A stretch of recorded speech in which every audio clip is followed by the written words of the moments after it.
வணக்கம் ஃப்ரெண்ட்ஸ். இன்றைக்கி 15th July 2025 நம்ம ஸ்டூடெண்ட்ஸ் எல்லாம் ஜூன் 2025 சிஓ எக்ஸாம் எழுதினாங்க. அதுக்கான ரிசல்ட் வந்து இன்றைக்கி டோர்லேருந்து ரிலீஸ் ஆகிருக்கு. அப்போ நம்ம அதை பார்க்குறதுக்கு எக்ஸல் டூல் ஒன்று ரெடி பண்ணியிருக்கோம். இது ஏன் அப்படின்னா அப்புறம் தெரிய வரும். இப்போ இந்த ரிசல்ட் பார்க்கணுன்னா இங்கே டிஸ்பிளே ஆகிற வெப்சைட்டில் அட்ரஸில் போய் கிளிக் பண்ணிங்கன்னா உங்களுக்கு டிஸ்பிளே ஆகும்.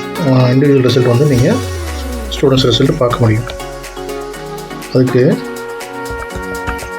இந்த ரிசல்ட் ஓப்பன் பண்ணிங்கன்னா வெப்சைட்டு இங்கே உங்கள் ஸ்டூடெண்ட்டோட ரெஜிஸ்டர் நம்பர், ஸ்டூடெண்ட்டோட டேட் ஆஃப் பர்த் ரெண்டும் கரெக்டாக எழுதிட்டு ஃபெச் ரிசல்ட் அப்படின்னு கொடுத்தீங்கன்னா இங்கே register number, name, date of பர்த்தோட சிஓ எக்ஸாம், பசங்க பாஸ் பண்ண ரிசல்ட் வந்து distinction first class, second class அப்படின்னு நீங்கள் வந்து கரெக்டாக காட்டிடுவாங்க. சரிங்களா? அதுக்கான ஆக்சுவலாக கரெக்டான date of birth, register number வேணும். ஆனால் இவங்க டோட்டில் வெளியே இருக்கிற லிங்க் என்ன கொடுத்துருக்காங்க அப்படின்னு கேட்டால், இந்த வெப்சைட்டில் வந்து உங்களுக்கு மொத்தமாக ஒரு பிடிஎஃப் வந்து ஃபைல் கொடுத்துருக்காங்க, 96 பேஜஸ் இருக்கக்கூடியது. அப்போ அதை டவுன்லோட் பண்ணிங்கன்னா எப்படி இருக்குது அப்படின்னா இந்த மாதிரி 96 பேஜஸ் வந்து இருக்கும். ஃபஸ்ட்டு வந்து டிஸ்டிங்ஷன் நம்பர்ஸ் ஃபுல்லாக கொடுத்துருக்காங்க. இதில் ஆர்டர்லாம் வராது. அடுத்தது பார்த்திங்கன்னா ஒரு 32 பேஜஸ் போனதுக்கப்புறம் ஃபஸ்ட் கிளாஸ் நம்பர்ஸ்லாம் ஃபுல்லாக வரும். இதை பாருங்கள், ஒரு கண்டினியூட்டியெல்லாம் எதுவுமே கிடையாது. இதில் 37 அடுத்து 48 இந்த மாதிரி வரும்.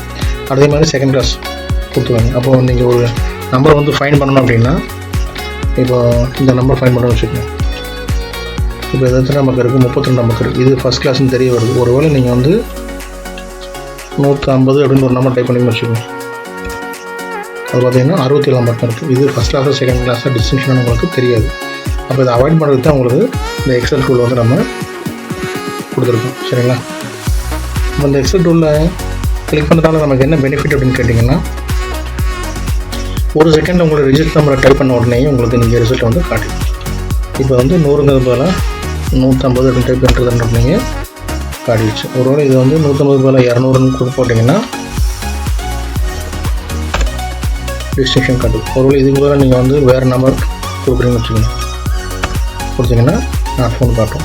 அதாவது தப்பான நம்பர் கொடுத்தாலும் அல்லது ரிசல்ட் ஃபெயிலாக இருந்தாலும் இது வந்து நாட் ஃபவுண்ட் அப்படின்னு காட்டும். மறக்காங்க. எதுக்காக பண்ணியிருக்கோம் அப்படின்னு கேட்டால், ஒரே ஒரு ஃபார்முலாவை யூஸ் பண்ணி இதை பிடிஎஃபை தேடாமல் ஒரு செகண்டில் ரிசல்ட்டை தேட முடியும். அதுக்காக தான் இந்த ஃபைலை கிரியேட் பண்ணியிருக்கோம். உங்களுக்கு இந்த எக்ஸல் ஃபைல் வந்து இந்த லிங்க்கில் வந்து டவுன்லோட் பண்ணி பார்த்துக்கலாம்.